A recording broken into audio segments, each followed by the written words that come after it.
आजकालची आपली सर्व आधुनिक उपकरणे जसे की लॅपटॉप, स्मार्टफोन आणि अगदी इलेक्ट्रिक कारसुद्धा आतून डायरेक्ट करंट म्हणजेच डीसीवर चालतात. पण त्यांना चार्ज करण्यासाठी आपण ज्या भिंतीवरच्या सॉकेटचा वापर करतो त्यातून येणारी वीज ही ऑल्टरनेटिंग करंट म्हणजेच एसी असते. हो ना, आणि हाच तर सर्वात मोठा अभियांत्रिकी विरोधाभास आहे. संपूर्ण जग महाकाय एसी पॉवर ग्रीडवर चालते, पण आपली सर्वाधिक वापरली जाणारी उपकरणे मात्र सतत डीसीची मागणी करतात. अगदी बरोबर. म्हणूनच आजच्या या सखोल चर्चेत आपण याच एसी आणि डीसीच्या मूलभूत तांत्रिक तत्वांचा वेध घेणार आहोत. वीज वितरण व्यवस्थेत एसीने आपली मक्तेदारी कशी निर्माण केली याचा शोध घेणे हे आपल्या आजचे मुख्य उद्दिष्ट आहे. खरं तर आपण ट्रान्समिशनच्या या युद्धात इंजिनियर्सना कोणती मोठी आव्हाने पेलावी लागतात याचे अत्यंत तांत्रिक पण रंजक विश्लेषण आज आपण करणार आहोत. हे सगळं समजून घेणं खूपच रंजक ठरणार आहे. नक्कीच. चला तर मग आपण आपल्या पहिल्या स्लाइडपासून सुरुवात करूया. इथे स्लाइडवर ऑल्टरनेटिंग करंट, मूलभूत तत्व आणि निर्मिती असा मथडा आहे. मला इथे दोन वेगळ्या आकृत्या दिसतायत. होय. डाव्या बाजूला जे चित्र आहे ते एका साध्या डीसी सर्किटचं आहे. तिथे तुम्हाला एक बॅटरी, स्विच आणि बल्ब दिसेल आणि सोबतच एक सरळ रेषेचा आलेख आहे. म्हणजे हा आलेख दाखवतोय की करंट फक्त एकाच दिशेने वाहतोय, बरोबर? अगदी बरोबर. पण उजव्या बाजूला पहा, तिथे N आणि S असे दोन चुंबक आहेत. त्यांच्यामध्ये एक फिरणारी कॉईल किंवा लूप आहे. सोबत स्लिप रिंग्स आणि बल्ब आहे. हा एक एसी जनरेटर आहे. आणि तिथे तो लहरींसारखा साइन वेव्ह आलेख सुद्धा आहे. हो, विद्युत प्रवाह आणि वीज निर्मितीची ही मूलभूत ओळख आहे. कोणत्याही इलेक्ट्रिशियन किंवा वीज क्षेत्रातील विद्यार्थ्यांसाठी या दोन्ही संकल्पनांचा पाया खूप महत्त्वाचा असतो. बॅटरीमधील स्थिर वीज आणि जनरेटरमधील बदलणारी वीज यातील हा मूळ फरक आहे. म्हणजे एका बाजूला सरळ रेषा आणि दुसऱ्या बाजूला सतत बदलणारी लाट. अरे वा. आता आपण पुढील स्लाइडकडे वळूया, जी आपल्या आजच्या शिकण्याची उद्दिष्टे स्पष्ट करेल. नक्कीच. या स्लाइडवर आपली 5 मुख्य उद्दिष्टे दिलेली आहेत.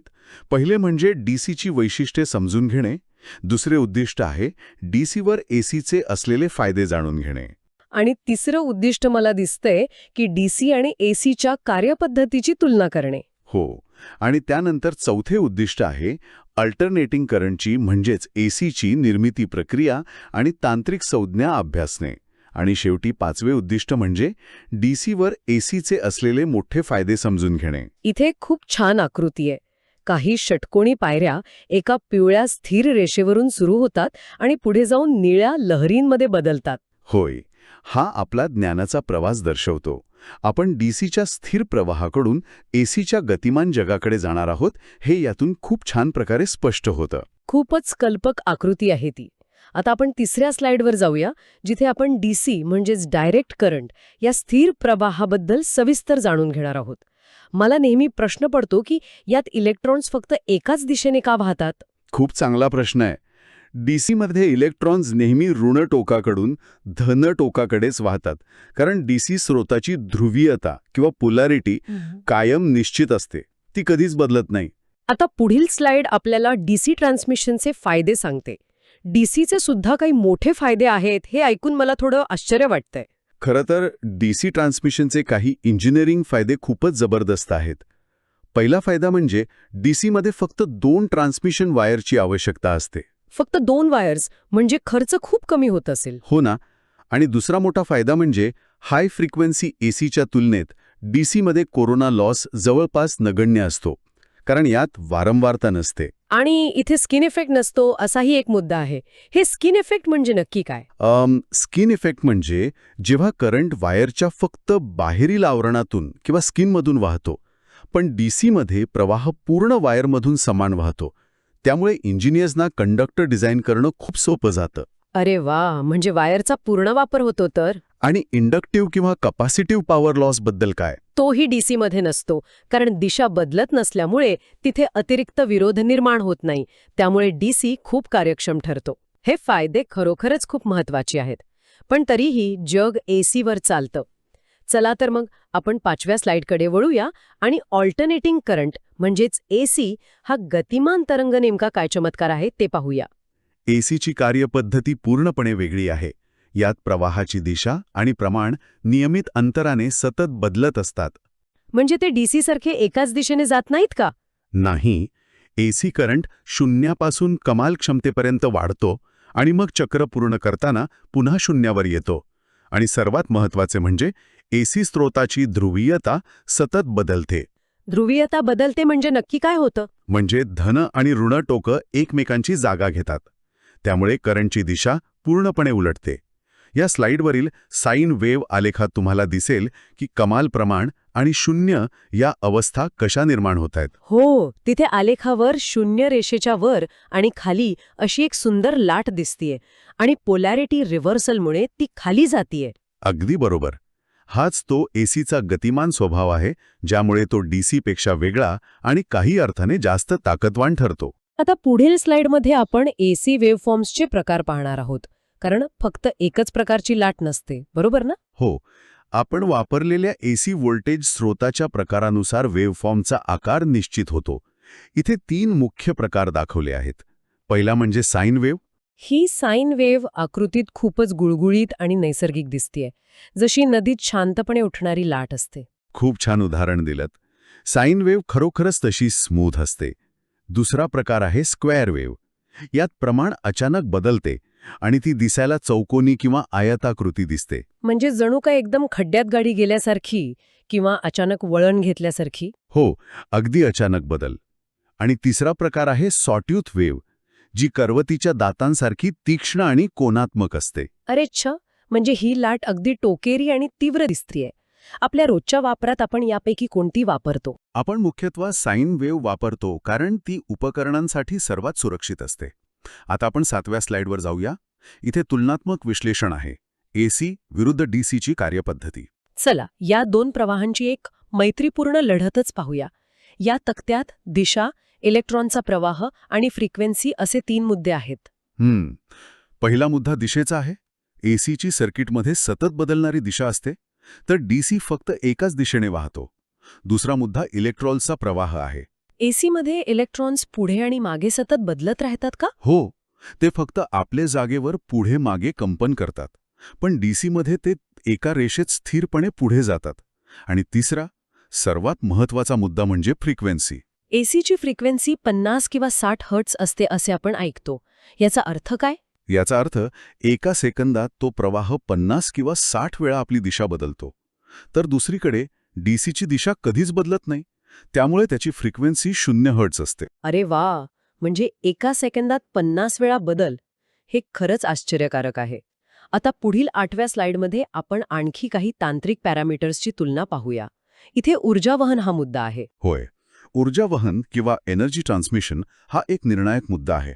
एसी करंट लांब अंतरासाठी म्हणजे अगदी शहरांच्या पलीकडे नेण्यासाठी खूप सुरक्षित मानला जातो. आणि डीसी करंट अंतरासोबत आपली ऊर्जा गमावतो का? पारंपरिक डीसी लांब अंतरावर नेणं खूप खर्चिक आणि ऊर्जा वाया घालवणारे असते. त्यानंतरचा मुद्दा आहे स्रोतांचा. एसीची निर्मिती जनरेटर आणि मुख्य मेन्समधून होते. आणि डीसी हा सेल किंवा बॅटरीमधून मिळवला जातो. हे तर आपण नेहमीच पाहतो, पण हा तिसरा मुद्दा थोडा तांत्रिक वाटतोय. Passive parameters. यात इम्पिडियन्स आणि रेझिस्टन्स असा उल्लेख आहे.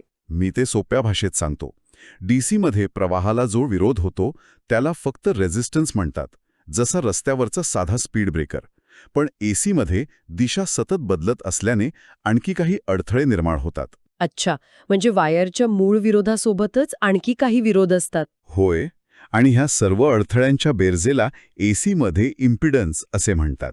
हा एसीचा एक महत्त्वाचा तांत्रिक गुणधर्म आहे. हे खूपच माहितीपूर्ण आहे. आता 9व्या स्लाइडवर आपण पाहूया की हा शक्तिशाली एसी करंट प्रत्यक्षात कसा तयार होतो. एसी निर्मितीचं तत्व, चुंबक आणि विजेचा हा जादुई संबंध मला नेहमीच कुतूहलाचा वाटतो. ही खरोखरच एक जादू आहे, जी फॅराडेच्या नियमावर आधारित आहे. जेव्हा यांत्रिक ऊर्जेचे चुंबकत्वाच्या सहाय्याने विद्युत ऊर्जेत रूपांतर होते, तेव्हा वीज निर्माण होते. पण हे प्रत्यक्षात कसं होतं? म्हणजे चुंबक आणि वायर एकमेकांशी काय करतात? जेव्हा एखादा कंडक्टर किंवा वायर एखाद्या चुंबकीय क्षेत्रातून वेगाने फिरतो, तेव्हा त्या वायरमध्ये व्होल्टेज प्रेरित होते. त्यासाठी चुंबकीय बलाच्या रेषा कापणे अत्यंत अनिवार्य असते. आकृतीमध्ये N आणि S चुंबकांच्या मध्यभागी एक तांब्याचा रॉड फिरतोय आणि तिथे रेषा कापल्यामुळे एक स्पार्क किंवा प्रेरित व्होल्टेज निर्माण होताना दिसतोय. अगदी बरोबर. तेच ते प्रेरित व्होल्टेज आहे. जर तो रॉड स्थिर राहिला तर कोणतीही वीज तयार होणार नाही. हालचाल आणि रेषा कापणे हीच वीज निर्मितीची गुरुकिल्ली आहे. आता 10व्या स्लाइडवर जनरेटरची रचना दिलेली आहे. जनरेटरच्या आत नेमके कोणते भाग असतात ते इथे पाहायला मिळेल. एखाद्या क्लासरूमसारखं या भागांचं कार्य सांगा ना. नक्कीच. जनरेटरचे 4 मुख्य भाग असतात. पहिले म्हणजे मॅग्नेट्स.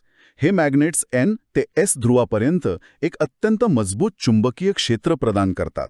आणि त्या चुंबकीय क्षेत्रात काय असतं? तिथे दुसरा भाग असतो आर्मेचर कॉईल. ही एक फिरणारी वायर्सची लूप असते जी त्या अदृश्य चुंबकीय रेषांना सतत कापते. पण जर ती लूप सतत गोल फिरत असेल तर तिला जोडलेल्या वायर्स तर एकमेकात अडकून तुटतील ना. तिथेच तिसरा भाग कामी येतो, स्लिप रिंग्स. या रिंग्स फिरणाऱ्या कॉईलसोबत फिरतात आणि वायर्सचा गुंता होऊ देत नाहीत. आणि चौथा भाग म्हणजे ब्रशेस. हे ब्रशेस काय करतात?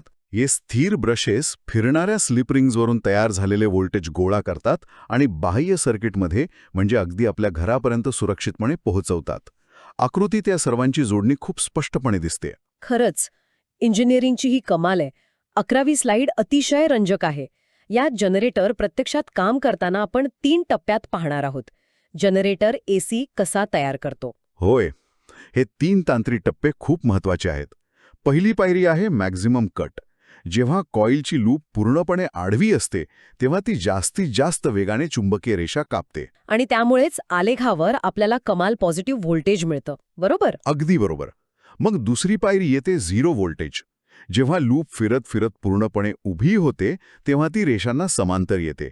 तिथे कोणतीही रेषा कापली जात नाही. म्हणजे त्यावेळी व्होल्टेज थेट 0 होतं. हो. आणि तिसरी पायरी म्हणजे पोलॅरिटी रिव्हर्सल. लूप पुन्हा आडवी होते पण आता उलट्या बाजूने. त्यामुळे जास्तीत जास्त रेषा पुन्हा कापल्या जातात पण आता आपल्याला कमाल निगेटिव्ह व्होल्टेज मिळते. आणि यामुळे ध्रुवीयता बदलते. म्हणजे लूप जसजसा फिरतो त्याचा कोन सतत बदलतो आणि त्यानुसार व्होल्टेजचे प्रमाण आणि ध्रुवीयता सतत बदलत राहते. खूपच स्पष्ट झालं हे. ह्याच बदलांमुळे ती सुंदर साइन वेव्ह तयार होते. आता 12वी स्लाइड पाहूया. एसीने जग का चालते? एसीने संपूर्ण जगावर आणि पॉवर ग्रिडवर राज्य का केले याचं सर्वात मोठं रहस्य इथे उलगडेल. मला हा प्रश्न नेहमी पडतो की वीज निर्माण करणे ठीक आहे, पण ती एका शहरातून दुसऱ्या शहरात शेकडो किलोमीटर दूर पाठवणे इतके सोपे कसे झाले? या फ्लोचार्टमधनं ते अगदी स्पष्ट होईल. फ्लोचार्टचा पहिला नोड आहे वीज निर्मिती केंद्र, जिथे 11 kV इतकी वीज तयार होते.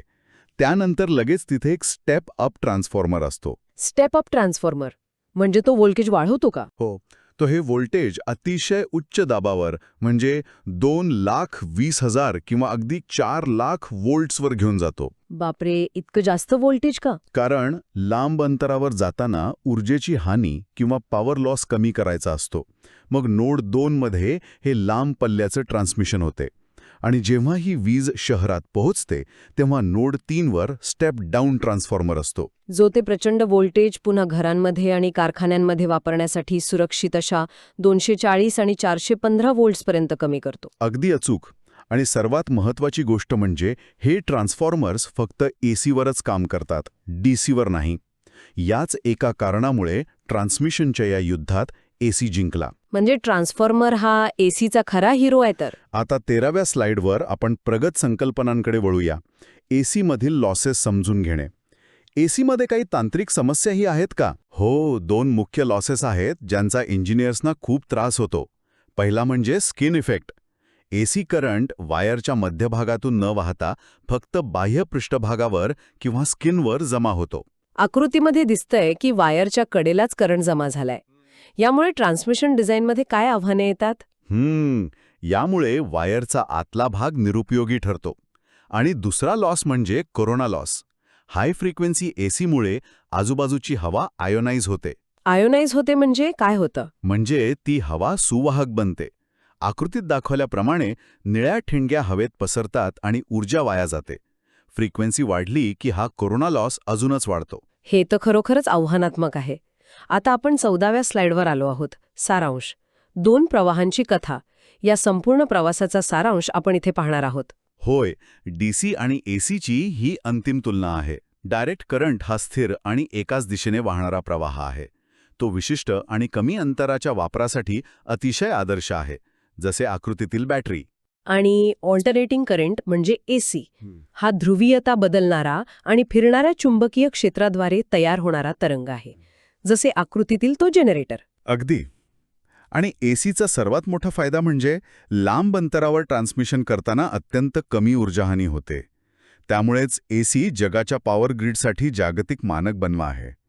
मध्यभागी असलेला तो महाकाय ट्रान्समिशन टॉवर याच यशाचे प्रतीक आहे. खूपच सुंदर सारांश. आणि आता आपण शेवटच्या 15व्या स्लाइडवर पोहोचलो आहोत. आपण जे काही शिकलो त्यावर आधारित एक छोटीशी ज्ञान चाचणी. मी इथे दिलेले प्रश्न विचारते. नक्कीच. मी त्यांची उत्तर देण्याचा प्रयत्न करेन. पहिला प्रश्न, 1.5 व्होल्टची साधी डीसी बॅटरी 100 किलोमीटर अंतरावरील घरात थेट का पाठवली जाऊ शकत नाही? अतिशय सोपे आहे. कारण लांब अंतराचे ट्रान्समिशनमध्ये वाटेत प्रचंड ऊर्जाहानी होते आणि डीसीचे व्होल्टेज वाढवणे सहज शक्य नसते. बरोबर. आता दुसरा प्रश्न, एखादा कंडक्टर शक्तिशाली चुंबकात पूर्णपणे स्थिर राहिला तर एसी निर्माण होईल का? अगदी नाही. कारण वीज निर्मितीसाठी चुंबकीय रेषा कापल्या जाणे गरजेचे असते आणि त्यासाठी हालचाल अनिवार्य आहे. स्थिर राहून काहीच होणार नाही. अगदी बरोबर. तिसरा प्रश्न असा आहे की एसी वेव्ह फॉर्म्सचे 3 सामान्य आकार कोणते? आपण मगाशी पाहिले तसे साइन वेव्ह, स्क्वेअर वेव्ह आणि सॉटूथ वेव्ह. आणि शेवटचा चौथा प्रश्न, एसी जनरेटरचा कोणता भाग फिरणाऱ्या कॉइलला बाह्य सर्किटशी सुरक्षितपणे जोडतो? ते काम स्लिप रिंग्स आणि स्थिर ब्रशेस करतात. ते वायर्सचा गुंता होऊ देत नाहीत. क्या बात आहे. आपण आजच्या या सादरीकरणाचा अगदी सखोल अभ्यास केला. डीसीच्या स्थिर प्रवाहापासून ते एसीच्या महाकाय ट्रान्समिशन ग्रीडपर्यंतचा हा प्रवास खरोखरच अद्भुत होता. खरं तर या चर्चेतून हे स्पष्ट होतं की तंत्रज्ञानात काहीही परिपूर्ण नसतं. एसीने ट्रान्समिशन जिंकलं, पण डीसी आजही आपल्या उपकरणांच्या हृदयात आहे. आणि जाता जाता याच विषयावर एक नवीन विचार मी श्रोत्यांसमोर मांडू इच्छिते. 100 वर्षांपूर्वी एसीने बाजी मारली असली तरी आजच्या आधुनिक युगात आपले लॅपटॉप्स, स्मार्टफोन्स आणि इलेक्ट्रिक कार्स या सर्व गोष्टी आतून डीसीवरच चालतात. आपण वीज एसी स्वरूपात घेतो आणि अडॅप्टरने तिचे डीसीमध्ये रूपांतर करतो. हो ना. हे एक मोठं चक्रच आहे जणू. तर मग विचार करण्यासारखी गोष्ट ही आहे की सोलर पॅनल्स आणि बॅटरी तंत्रज्ञानाच्या वाढत्या वापरामुळे आपण भविष्यात पुन्हा एकदा एका डीसी युगात प्रवेश करत आहोत का? निकोला टेस्लाने जिंकलेलं ते युद्ध खरोखरच संपले आहे का? हा विचार नक्की करून पहा.